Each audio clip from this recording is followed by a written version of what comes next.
Bonjour Julien, ça fait plaisir de te voir là puisque je t'ai coaché pendant une année en 2025 et là tu as pris le temps de venir échanger avec moi pour faire un petit bilan sur cette saison et en plus on voit toutes tes belles médailles.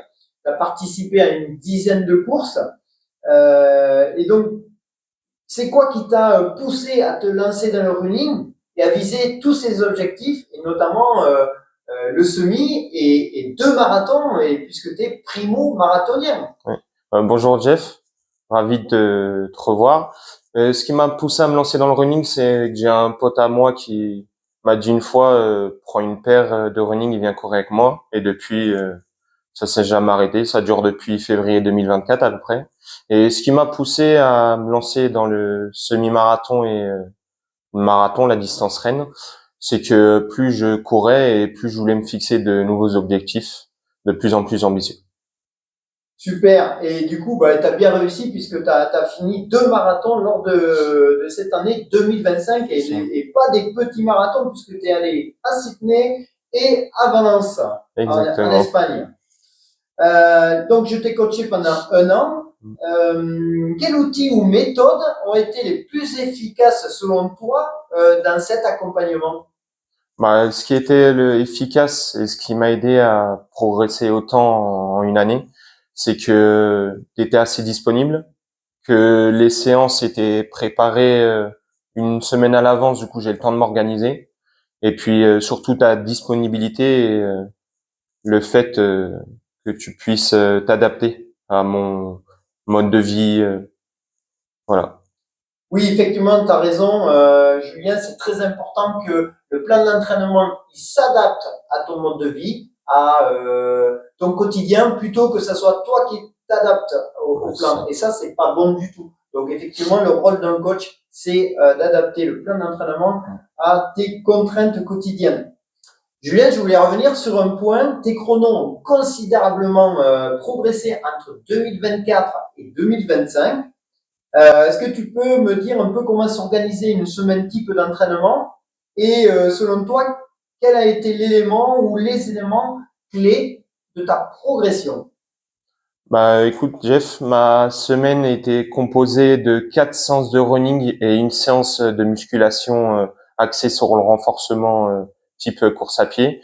Dans les 4 séances de running, j'avais 2 séances d'endurance fondamentale pour faire travailler le cœur à basse intensité, enfin plus basse intensité que d'habitude. J'avais une séance de fractionné et une séance de sortie longue pour viser les allures requises pour atteindre les objectifs sur telle course que je préparais.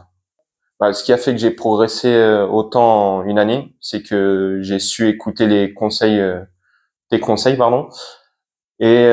que je n'en faisais pas trop et que j'écoutais que je faisais uniquement ce que tu me disais de faire pour minimiser les risques de blessure. Super, oui, effectivement, tu as raison, Julien. C'est important de pas trop en faire et écouter son corps, Mm. comment il réagit à l'entraînement. Trop en faire, c'est souvent aller dans des phases de soit de blessure, soit de régression. Donc, il est important de bien doser l'entraînement et tu l'as parfaitement fait tout au long de cette année.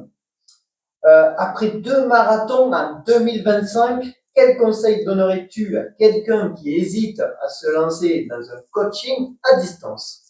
Bah, les conseils que je donnerais aux personnes qui hésitent à se lancer dans un coaching à distance ou en présentiel, c'est que commencer par des applications de running qu'on connaît tous, c'est bien au début, mais si on veut progresser pour nos différents objectifs, c'est mieux de passer par un coaching parce que le côté humain déjà c'est quand même mieux que le côté robot et le coach saura s'adapter un peu mieux au mode de vie qu'on a en dehors de la course à pied. Merci beaucoup, Julien. Et est-ce que tu peux me parler un petit peu de tes objectifs pour 2026? Parce que tu vas pas arrêter la course à pied Et après toutes ces belles médailles. évidemment que non. Bah là, je prends encore 2 semaines de repos Et je vais reprendre début janvier tranquillement la course à pied pour préparer dans un premier temps le semi-marathon de Paris, le marathon de Nantes et après au cours de l'année j'aurai 10 km Adidas, 20 km de Paris, refaire le marathon de Valence et deux trois autres courses à côté en essayant d'améliorer toujours un peu plus les chronos. Voilà, à nouveau, Julien, un sacré programme. Et je vois que tu as progressé parce que quand on a commencé le coaching, tu avais un nombre de courses incalculables dans ta saison. Et je te dis, allez, Julien, si tu veux plus C'est progresser, ça. être plus efficace, il va falloir réduire le nombre de courses à pied. Et je vois que tu as bien retenu la leçon parce que là, tu as mieux planifié et je suis persuadé que tu as encore aller plus vite sur les différentes courses. En tout cas, je tiens sincèrement à te remercier. J'ai pris un grand plaisir à t'accompagner pendant toute cette année. Donc, un grand merci, Julien. Voilà, si vous voulez faire comme Julien, faire du coaching à distance, n'hésitez pas à me contacter. Ce sera un plaisir de vous accompagner comme je l'ai fait avec Julien ici présent. Merci Jeff.